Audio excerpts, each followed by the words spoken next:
Hamı oxuyur, bəlli bir fənlər var, oxuyuruq, universitetə imtahan veririk, qazanırıq, fakültəni qəbul oluruq. Amma sonra stomatologiya səhiyyənin başqa sahələrindən nə ilə fərqlənir? Stomatologiyada, baxın, elm, sənət və mühəndislik üçü bir yerdə birləşib. Və bu üçü bir yerdə birləşdiyinə görə burada həm elm tərəfi var, həm sənət, həm mühəndislik tərəfi. Mən bu mövzunu qoyub başqa bir mövzudan danışmaq istəyirəm. Dünyanın ən, belə deyək də, savaşan, müharibə çox aparan millətlərindən biri Yaponlardır. Samuray fəlsəfəsi deyirik də, onlarda bir samuray fəlsəfəsi var. İkinci Dünya müharibəsindən sonra hamıya məlumdur və Yaponiya uduzmuş halda çıxır. Və Yaponiya ağ bayrağı qaldırır Amerika önündə və deyir ki, mən artıq samuray fəlsəfəsini qoydum kənara. Artıq sizin dediyiniz fəlsəfə ilə gedirəm. Və Amerikadan sənaye, həmçində avtomobil sənayesini dəvət edir Yaponiya. Və bunların Amerikada o vaxt Ford, bilmirəm, o bir şirkətlər və gəlir çıxırlar Yaponiya və müştərək bir Yaponiyanın iqtisadiyyatını ayağa qaldırmaq üçün avtomobil sənayesini yaradırlar. Bir müddət keçir və məlum olur ki, Ford'un həm zavodu Yaponiyadadır, həm Amerikada. Amma Yaponiyadakı Ford'un satışı Amerikadakının satışını keçib. Komisiya tökülür, gəlir Yaponiya ki, bunlar nəsə başqa bir iş görüblər, nəsə əlavələri var. Və mühəndislərin hamısını tökürlər və məlum olur ki, heç bir detal da dəyişilməyib. Necə Amerikadakı Ford istehsal olur və burada. Və sonunda sual edir ki, necə olur, sizin eyni avtomobil, sizin satışınız bizimkindən yalan. Yaponiyada olan şirkətin böyüyü bir qəşəng bir cavab verir ki, bizdəki hər işçi gələndə işə öz məhəbbətini qoyur, sevgisini qoyur. Və o bir enerjidir, bilmirəm, nədir, o keçir o işə və o iş daha belə deyək də alınır və daha ürəklə alınır və daha da satışı gözəl olur. Stomatologiyanı demərəm, bütün sahələr də belədir. Yəni, əgər sən ora o işə bir öz sevgini, məhəbbətini qoymasan, o iş sənin deyil. Sadəcə bir pul xatirinə işləsən, pul xatirinə oxusan ki, mən qazanc xatirinə gedirəm bura. O zaman o sənə müəyyən bir qazancdan başqa heç bir özəllik, üstünlük vermir də, belə deyil. Mən bu alətin elementar uzun, hər gün təmizliyini, işçi bunu təmizlədi deyə yox. Amma özüm gəlib bir adətdir də. Bunu götürüb baxmasam, hər birini yoxlamasam, mən bu işi görə bilmərəm. Məsuliyyət hər bir işdə lazımdır, bu tək stomatologiyada yox. Cəsarət də bir özgüvəndən gələn bir şeydir. Yəni, insan, bayaq dediyim kimi, elm, sənət, mühəndisliyi, nəzəriyyəsi olmasa, nə qədər çox praktikası olsa, bu yaxşı stomatoloq olmayacaq. Nəzəriyyəsi olub, praktikası olmayanda, standart şablon yazılıb, hamımız oxumuşuq, bu universiteti bitirmişik. Amma o da gəlib yaxşı stomatoloq olmayacaq. Olacaq, amma yaxşı stomatoloq. Burada üç komponentin üçü də bir yerdə birləşməlidir. İnsanlar niyə stomatoloqu, yaxud ümumiyyətlə həkimləri seçirlər gedəndə? Yəni ki, bir özəlliklərini tapırlar, seçirlər də. Burada dediyim bir enerji, əl yüngüllüyü, estetik, stomatologiyada mən həmişə öz qarşıma qoyduğum məqsəd də və həkimlərimizə dediyim də, klinikamda həkimlərinə. Birinci, funksionallıq bərpa olunmalıdır. İkinci, estetika. Yox, əgər biz pasiyentin istəyi ilə birinci estetikanı bərpa edib, sonra funksionallığın qarşısında əziyyət çəkəcəksə, o estetika heç kimə lazım olmur. Amma hər halda sağlamlıq funksiyadan başlayır. Stomatologiyada dişlər öz funksiyasını görməsə, mədə bağırsaq, həzm sistemi, ümumiyyətlə bütün orqanizmin bir vəhdət təşkil eləməsi bu və ya digər dolayısıyla ağız boşluğundan asılıdır.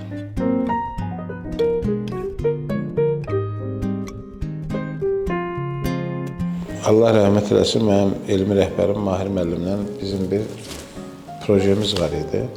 Amma o bir çətin proje idi. Onu bugünkü günün reallığı deyildi həyata keçirmək, amma çox gözəl bir ideya idi. Ümumiyyətlə, bütün xəstəliklərin baş verilməsi üçün o xəstəliyin profilaktikası ilə məşğul olmaq lazımdır.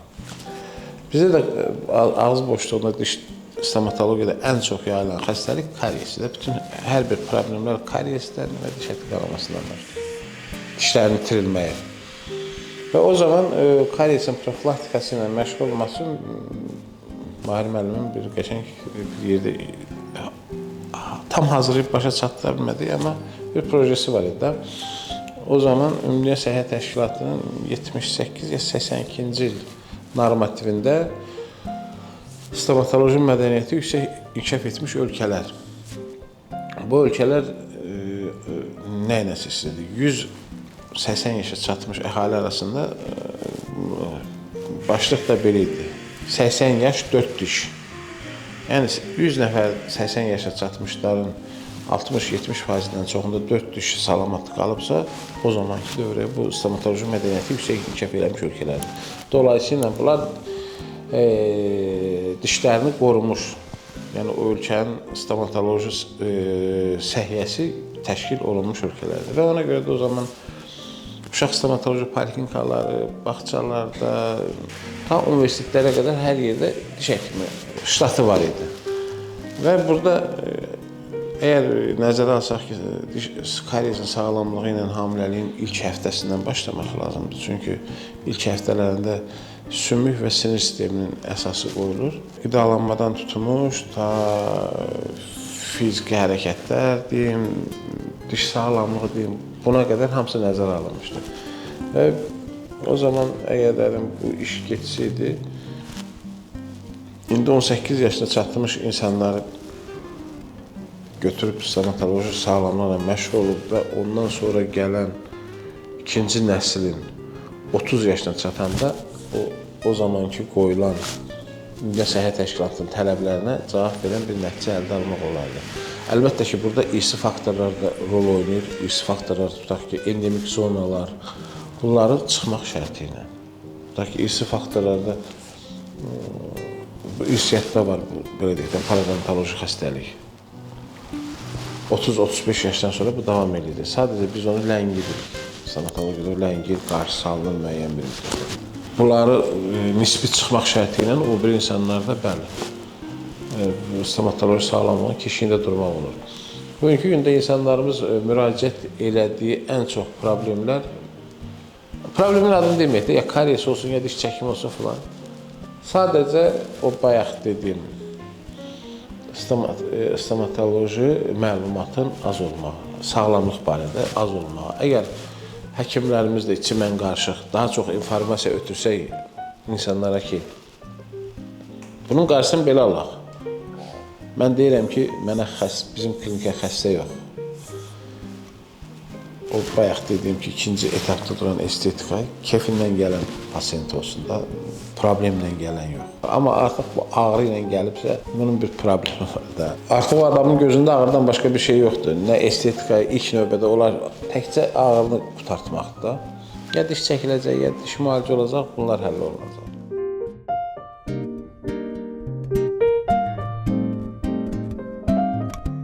Günlərin bir günü kabinetdə oturub iş vaxtımın sonudur. İçəri bir xanım girdi, uşağının əlindən tutub girdi içəri. Uşaq da ağlaya-ağlaya məktəbdən gəlir, məktəb çantası falan. Dedi, doktor, uşağın bu dişini çək. Oturdu, baxdım, gördüm, ilk çıxan daimi dişdir. Mərkəzi okkluziyanın bizə deyirik açardı, aşağı 6-cı dişi. Mən də baxdım, dedim, xanım, bu süd dişi deyil, daimi dişdir. Kəskin bir bərk yemək, qida yeyib, orada dərin karyes olmuşdur, sinirin üstü açılmışdır, dəhşətli ağrı vermişdir. Dedim, heç bir şey, bir dənə iynə vurub müalicə eləyəcəm, bu diş qalacaq.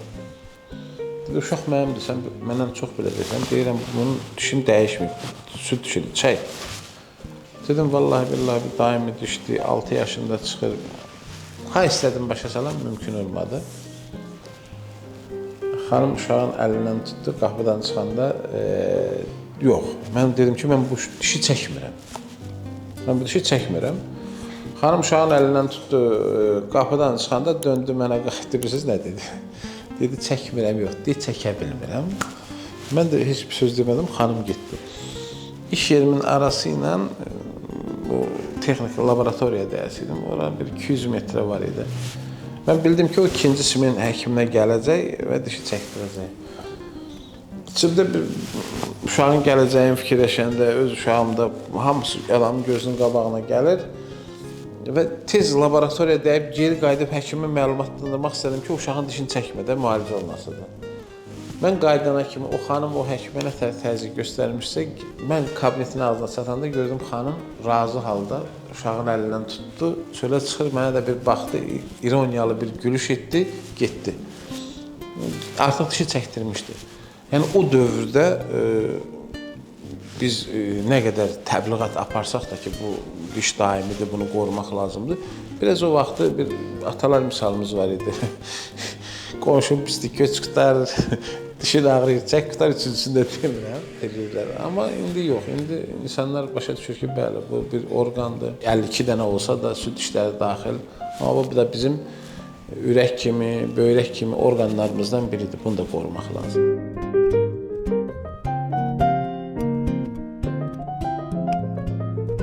Ən əsas həyat tərzi, qidalanma, pis vərdişlərdən uzaq durmaq, gigiyena, bunların hamısı olduqdan sonra mən hətta deyərdim, uşaq süd dişləri dövründə ildə 3 aydan bir həkim müayinəsinə. Amma daimi dişlərə keçdi, ildə 2 dəfə mütləq həkim müayinəsindən keçib bir boş oturmuş stomatoloqa salam əleykum eləyib müayinə elətdirmək olar, heç bir ödənişsiz falansız. Bəlkə bir yerlərdə lap ödənişli olsa belə də bu müayinədən keçib sənin sağlamlığın. Keçib hər halda hər 6 aydan bir müayinədən keçəndə yeni düşmüş karyesin qarşısını ilk vaxtlarda almaq olur. Çünki karyes bir başlayanda siqnal verir, isti soyuq. Bir də artıq sinizin üstü açsanda orta dövrü belə deyək də lənk gedən dövrü var. O lənk gedən dövrdə ağrı olmur. O zaman da heç bir pasiyent gəlib şikayət eləmir, əgər ağzından iyi gəlməsə belə də, qida orada ilişib qalıb iyilənməsə. O da bir çox hallarda olmur.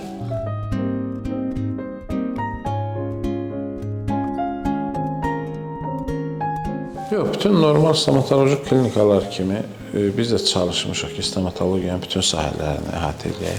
Bir stomatoloqun, bir klinikanın daha güclü olması üçün, baxın, təhsildən sonra, diplomdan sonraki təhsil, kurslar, konferanslar, üstə gəl təcrübə, illərin təcrübəsi və üstə gəl avadanlıqlar, texnologiya. Tibb bacısı, köməkçi, assistentlər, bunlar 5-i bir yerdə birləşəndə, bəli, bu klinika güclü olur. Yox, orada bir çatışmamazlıq varsa, birində axsamaq varsa, işin nəticəsində özünü göstərir. Bu mütləqdir. Və bizdə də klinikada stomatologiyanın bütün sahələri var. Uşaq stomatologiyası var, diaqnostika, şüa diaqnostikası var, cərrahiyyə var, terapiya var, ortopediya var, diş laboratoriyası var. Yəni, A-dan Z-yə qədər stomatologiyanın bütün sahələrini əhatə edirik. Hətta bir dəfə bir pasiyentə mən böyle gənc vaxtlarında qeyri-etik də olsa bir cavab vermişəm. Pasiyent mənə dedi, yekə kişisən, mənə belə dedim, mən kişi deyiləm, mən həkiməm. Burada həkiməm. Mən kişilik qaldı qıraqda, həkiməm.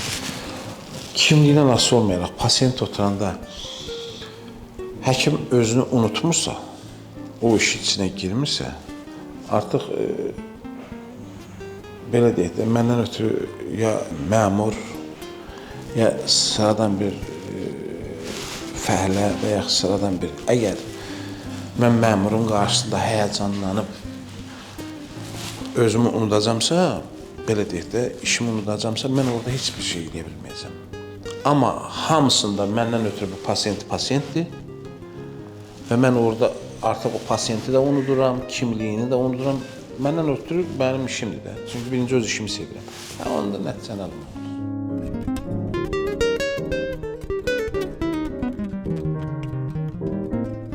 Atam rəhmətli istəyirdi ki, böyük bacım elmin dalıyca getsin. Məsələn, o getmədi. Mən də universitet bitərindən elə bütün işlərimi, rengenlər yığırdım. O vaxt heç rengen elətdirən yox idi. Belə deyək də, diş müalicə olanda rengen elətdirən yox idi. Cəhənnəm bir parkinqə gələndən sonra orada bir mod saldıq, hamıca başladı rengen. İndi şükür Allah'a zoqraf, rəqəmsal 3D. Dedi ki, hamınız qaçırsınız pulun dalıyca, bir dənə bu elmin dalıyca gedən yoxdur. Mən də o vaxtı bizim professorlar var idi. Hansı sahəni ki, mən sevirdim, oraya rengenlərimi yığıb aparmışdım ki, mən də bir dissertant kimi iş götürüm. O vaxtın şərtləri ilə mən aspiranturaya girməliydim. Aspiranturaya da girmək o deməkdir ki, istehsalatdan ayrılırsan da, işdən ayrılırsan. Və mən də kirədə qalırdım, təzə evlənmişdim falan, ailə qurmuşdum. Ona görə mən istehsalatdan ayrılmaq heç cür alınmır. 2008-ci ildə, söz dedi, dedim, valla, elmin darıca gedir, amma imkan vermirsiniz. Mən dedi, qalarsan dərsdən sonra, hamı bitsin, qalarsan. Qaldım o zaman, ilk belə deyək də, rəhmətli kişinin həm dostluğumuz, həm tanış, belə deyək də, yoldaşlığımız və mən elmin darıca getməyimin səbəbkarı da oldu. 8 ilə müdafiə elədim, söz yox, amma o dediyi qaydada səbirlə hər şey istədiyimiz kimi getdi.